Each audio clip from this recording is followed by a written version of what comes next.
നമ്മൾ ചെയ്യാൻ പോകുന്നത് അഡീനിയം നമുക്ക് ഗ്രാഫ്റ്റ് ചെയ്ത് എടുക്കുന്നത്, ബഡ് ചെയ്ത് എടുക്കുന്നത്.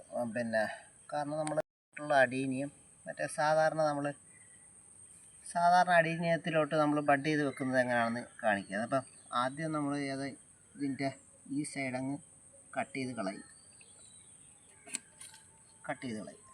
അത് കഴിയുമ്പോൾ നമുക്ക് ഇതിപ്പം നമ്മൾ ചെയ്യേണ്ട, അല്ലെങ്കിൽ നമുക്ക് ഡബിൾ പെറ്റലായിട്ടുള്ള അഡീനിയത്തിൻ്റെ ഒരു കമ്പ് എടുക്കണം. അപ്പം ഏകദേശം ഈ വലിപ്പമുള്ളത് തന്നെ എടുക്കണം.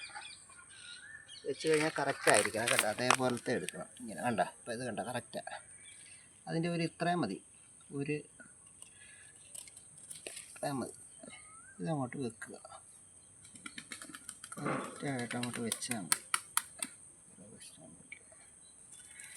എന്നിട്ട് സാധാ പിന്നെ പേപ്പർ മതി. അല്ലാതെ ഇച്ചിരി വഴങ്ങുന്ന ഇതേപോലെ ഒന്ന് വലിയുന്ന വേണമെന്നേ ഉള്ളൂ. അല്ലാതെ വേറെ ഇതിന് പ്രത്യേകിച്ചൊന്നും മേടിക്കേണ്ട കാര്യമൊന്നും.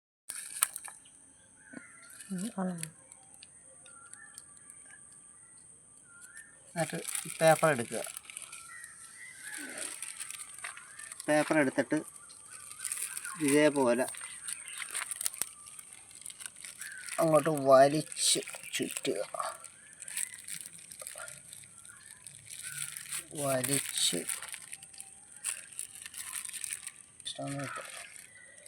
എന്നിട്ടൊരു റബ്ബർ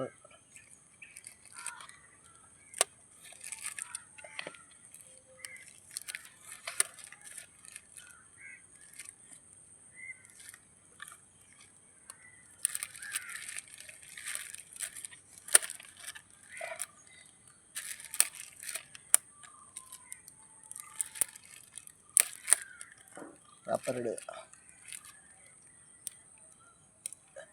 ഇത്രയേ ഉള്ളൂ പരിപാടി. ഇത് ഒരു 10-15 ദിവസം കഴിയുമ്പോൾ ഇതുവഴി മുള പൊട്ടി വരും.